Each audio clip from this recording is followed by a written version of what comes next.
জয় মহাশক্তি কালীর জয়।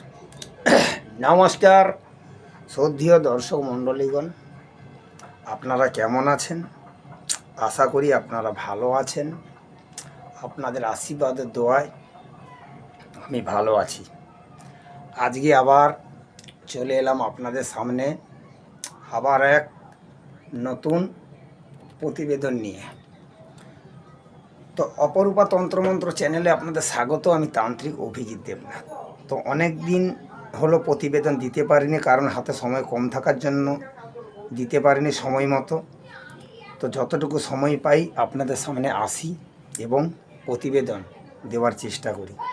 তো আজকে আমি এই যে আপনাদের যে প্রতিবেদনটা দেবো, এটা হচ্ছে বিদেশ থেকে যে কোনো লোককে আপনি আনতে পারবেন। অর্থাৎ আপনার কোনো আত্মীয়, কোনো প্রিয়জন, বন্ধুবান্ধব আপনার বাড়ি থেকে চলে গেছে, বাড়ি আসছে না, বা আপনার স্ত্রী ঝগড়াঝাটি করে তার বাপের বাড়ি চলে গেছে, আসতে চাচ্ছে না, বা আপনার স্বামী ঝগড়াঝাটি করে কোথাও চলে গেছে, আসতে চাচ্ছে না, আপনি কিন্তু নিয়ে আসতে পারবেন। সেই ব্যক্তিকে আপনি কিন্তু নিয়ে আসতে পারবেন। বিশ্বাস হচ্ছে না? বিশ্বাস তো নাই হবার কথা।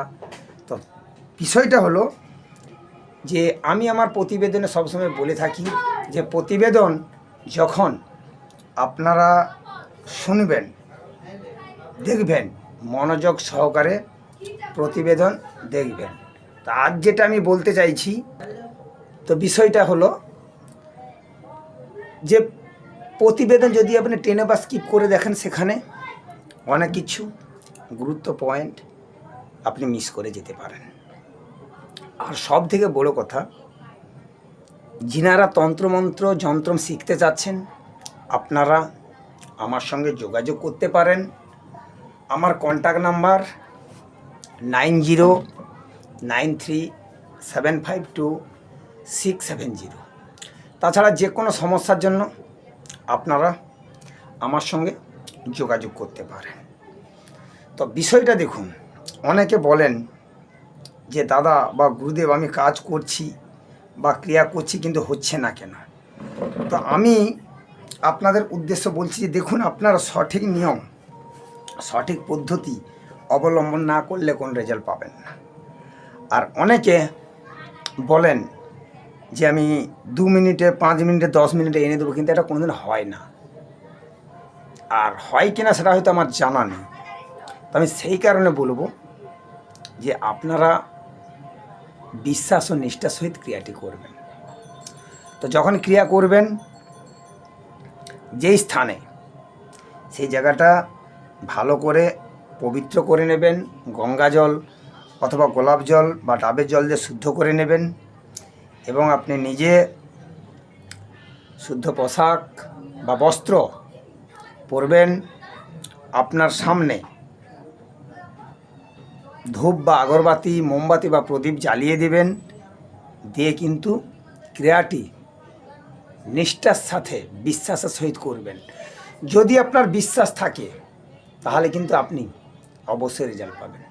যদি না বিশ্বাস থাকে, আপনি কোনো রেজাল্ট পাবেন না। তো সেই কারণে বলবো আমি যে আপনারা যখন এই ক্রিয়া করবেন, সম্পূর্ণ কিন্তু আপনি বিশ্বাসটা রাখবেন। আর যিনারা ইউটিউব থেকে দেখছেন, আপনারা অবশ্যই চ্যানেলটা সাবস্ক্রাইব করবেন, করে পাশে থাকা বেল আইকনটা বাজিয়ে দেবেন, যাতে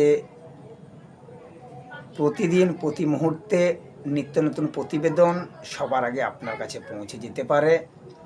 আর যিনারা ইনস্টাগ্রাম থেকে দেখছেন, আপনারা অবশ্যই একটা ফলো দেবেন, লাইক করবেন, শেয়ার করবেন, কমেন্ট বক্সে কমেন্ট করে জানাবেন। আর যিনারা ফেসবুক থেকে দেখছেন, আপনারা ফেসবুক পেজটা ফলো করবেন, কমেন্ট করবেন, শেয়ার করবেন। আর সবসময় মনে রাখবেন, যে কোনো ক্রিয়া করতে গেলে গুরুর অনুমতির প্রয়োজন। তো গুরুর অনুমতি ছাড়া কোনো কিন্তু ক্রিয়া করা সম্ভব নয়। তো সেই কারণে বলবো, আমার অনুমতি দেওয়া থাকে।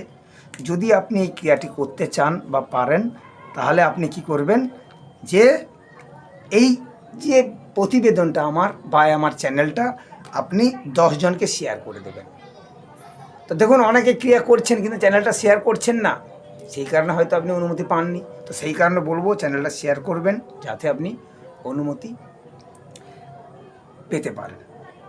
তো সবসময় মনে রাখবেন যে ক্রিয়া নিষ্ঠা বিশ্বাসের সহিত করবেন, করলে কিন্তু আপনি অবশ্যই রেজাল্ট পাবেন। তো প্রথমে আমি যে বিষয়টা বললাম যে বাড়ি থেকে বা যে কোনো লোক চলে গেলে তাকে নিয়ে আসার মন্ত্র দিচ্ছি আজকে, বা বিদেশ থেকে কোনো লোকে আপনার স্বামী বা আপনার ছেলে বা আপনার পুত্র কোনো প্রিয় আপনজন বিদেশে চলে গেছে বা বাড়ি ছেড়ে চলে গেছে, তাকে আপনি নিয়ে আসতে পারবেন। তো সেই কারণে আমি প্রথমে বিধিটা বলছি, তারপরে মন্ত্রটা বলবো। তো মনোযোগ সহকারে শুনবেন। তো এটা আপনি যে কোনো মঙ্গলবার দিন এই মন্ত্রটা মুখস্থ করবেন। মঙ্গলবার দিন মুখস্থ করবেন, করার পর 1 কৌটো সিঁদুর নেবেন। সিঁদুরটা কিন্তু নিয়ে আপনি যে ক্রিয়াটি করবেন শনিবার অথবা মঙ্গলবার সন্ধ্যার সময়, তো সন্ধ্যার সময় এই ক্রিয়াটি করবেন। করার পর হাতে কিছুটা সিঁদুর নেবেন। সন্ধ্যাবেলা একটা কিন্তু তুলসী পাতাও তুলবেন। সন্ধ্যাবেলা একটা তুলসী পাতা তুলবেন। তুলে কি করবেন, আপনি নিজের দরজার সামনে দাঁড়াবেন। দাঁড়িয়ে একবার মন্ত্র পাঠ করবেন। ওই সিঁদুরটার মধ্যে তুলসী পাতা দিয়ে নাক থেকে কপাল অবধি তিলক কাটাবেন। এইভাবে 3 বার মন্ত্র বলবেন, 3টি তিলক আপনার কপালে টানবেন আর মন্ত্র 3 বার পড়বেন। অর্থাৎ প্রথমে একবার মন্ত্র পড়লেন, একটা ফুঁক দিলেন, দেওয়ার পর ওই সিঁদুরে তুলসী পাতাটা দিলেন, দিয়ে ওই তুলসী পাতাটা নিজের কপালে তিলক টানলেন। দ্বিতীয়বার মন্ত্রটা পড়লেন, একটা ফুঁক দিলেন, দেওয়ার পর ওই সিঁদুরটায় তুলসী পাতাটা দিলেন, দিয়ে কপালে তিলক টানলেন। তৃতীয়বার মন্ত্রটা পাঠ করলেন, একটা ফুঁক দিলেন, তারপর 3টে ফুঁক দেবেন, 3টে থুতকুড়ি দেবেন, দিয়ে ওই তুলসী পাতা দিয়ে তিলক কপালে কাটবেন। যদি আপনি এটা 7 দিন করতে পারেন তাহলে কিন্তু আপনার কাঙ্ক্ষিত মানুষ যতই দূরে থাক না কেন আপনার কাছে আসতে বাধ্য হবে। বিশ্বাস যদি না হয় একবার করে দেখুন। তো এবার আমি মন্ত্রটা বলছি, মন্ত্রটা মনোযোগ সহকারে শুনবেন। মা খান্নি কলিকাতা কুমারী বলে বলি খাইতেছে ইংরেজি, বলে আমার মন্ত্রে 5 কিবে আমার জিভার মুখের তও ছিঁড়ে আসিবেকো লোক এই মন্ত্র বলে। কার আজ্ঞা?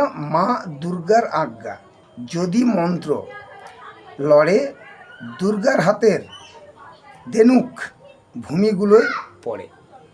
মন্ত্রটা বুঝতে পারছেন? মন্ত্রটা আমি আরেকবার রিপিট করছি। মা খান্নি কলিকাতা কুমারী বলে বলি খাইতেছে ইংরেজি, বলে আমার মন্ত্রে 5 কিবে আমার জিভার মুখের তও ছিঁড়ে আসিবিকো লোক বলে। এই মন্ত্রর বলে কার আজ্ঞা? মা দুর্গার আজ্ঞে। যদি মন্ত্র লড়ে দুর্গার হাতের ধেনুক ভূমিগুলোয় পড়ে। মন্ত্রটা আশা করি আপনারা শুনলেন, বুঝলেন। তো কি করবেন এই তো আমি আপনাদের সমস্ত কিছু বলে দিলাম, কিন্তু এই মন্ত্রটা আপনাকে শনিবার দিন সূর্য ডুবার পর এই মন্ত্রটা আপনাকে 51 বার পড়ে কিন্তু মন্ত্রটা সিদ্ধ করে নিতে হবে। আর যখন জানবেন যে আপনার মন্ত্র পুরো মুখস্থ হয়ে গেছে, আপনি ভাববেন যে আপনার অর্ধেক কাজ হয়ে গেছে। অর্থাৎ এই মন্ত্রটা শনিবার দিন আপনি মঙ্গলবার দিন আপনি মুখস্থ করবেন, কিন্তু মঙ্গলবার ছাড়া অন্য কোনো দিন মুখস্থ করলে হবে না। আর আপনি ক্রিয়াটি করলে শনিবার অথবা মঙ্গলবার ক্রিয়াটি করবেন। যদি করতে পারেন তাহলে আপনি অবশ্যই 100% রেজাল্ট পাবেন। আপনার কাঙ্ক্ষিত মানুষ যতই দূরে থাক না কেন, যতই বিদেশে যাক না কেন, সে আপনার কাছে আসার জন্য ব্যাকুল হয়ে যাবে। আশা করি আপনাদের বুঝাতে পারলাম। আজ ছিল এটুকু। নমস্কার, ভালো থাকবেন। জয় মহাশক্তি কালীর জয়।